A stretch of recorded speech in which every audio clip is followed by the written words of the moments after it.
Fredag den 13 sägs vara en otursdag. Det var bara en myt enligt mig. Men denna dagen skulle gå mer åt helvete än vad jag kunde tänka mig. Jag började dagen med att slå min tå emot väggen. Klart lite otur är väl bara början. Tills jag ser ett brev med mitt namn på. Säkert något vackert som min fru har skrivit. Så jag river upp brevet och läser. Jag vill skiljas. Det var de enda orden. Jag tappar nästan andan över detta. 5 år av lycka och nu detta. Jag letar efter min hustru. Men jag ser henne inte. Jag tar på mig kläderna och bestämmer mig för att åka till jobbet. Väl ute på vägen så blir jag stannad av polisen som ger mig en bot för en trasig baklykta. Vad fan kan gå åt helvete mer idag? Kommer ju då 20 minuter för sent till mitt jobb. Min chef ber mig att komma in på hans rum. Stäng dörren. Vad är det du vill prata om? Sätt dig ner så ska jag berätta. Jag sätter mig ner och är redo på att lyssna på skitsnacket som kommer ur denne idiots mun.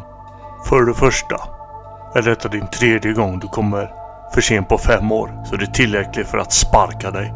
Men du har haft ett par klagomål på dig att du inte gör ditt jobb på golvet. Sådant kan jag inte tolerera på min arbetsplats. Jag har inget val än att säga upp dig här och nu. Va? Vad säger du? Jag som alltid jobbar över och tar extra pass. Det är vad du säger, men det som jobbar med dig säger något helt annat. Du kan hämta dina saker och gå med en gång. Du kommer få din slutlön, dock ingen bonus, då du är avskedad. Sedan en sak till. Din flickvän Mia hälsar att dina saker står på utsidan idag. Du får söka dig ett annat hem, då jag kommer ta din plats. Vad fan säger du? Visste du inte? När du jobbade över så tog jag över hos din fru. Så nu kan du dra och låta en riktig man ta över. Ditt jävla svin! Du var med min hustru medan jag sliter för dig, ditt jävla as. Så. Nu är du en sån där dålig förlorare. Lämna nu eller så kommer jag ringa vakten. Jag går ut med ilska i hela kroppen. Alla frågar vad det är som har hänt. Jag säger att alla är idioter som säger att jag inte gör mitt jobb. Alla ser något lika förvånade på mig och jag vet inte vad jag talar om.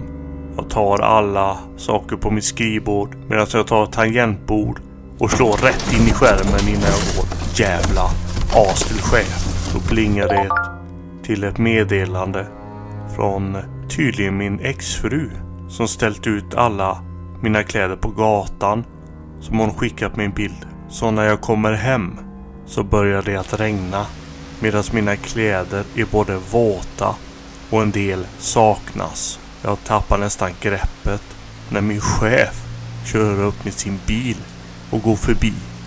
Han ler emot mig och klappar mig hårt i ryggen. Hade du lite mer stake så kanske du hade haft kvar din hustru. Så smäller han igen dörren framför mig. Jag tappar hela min kontroll och hämtar ett järnrör som jag håller i handen medan jag öppnar dörren och slår min chef över huvudet flera gånger så att blodet sprutar överallt. Sedan går jag efter min exfru som vänder sig om och ser mig. Hon är chockad över att jag har ett blodigt järnrör. Vad har du gjort? Är du helt galen? Det var ju du som ville bli av med mig. Nej. Det var ju ett skämt. Vad har du gjort? Jag tappar röret och ser på mina blodiga händer medan hon springer ut i hallen och skriker när hon ser min chef ligga i en blodig pöl. Är du helt dum i huvudet? Det var ju ett skämt. Jag ville bara se hur du reagerar. Jag skrev brevet. Jag kontaktade min vän som är polis och talade med din chef för att få dig att se olycka på fredag den 13. så du vill se olycka? Låt mig lösa det åt dig. Jag tar upp mitt järnrör och svingar emot henne medan jag slår henne i huvudet. Vilken otursdag du har!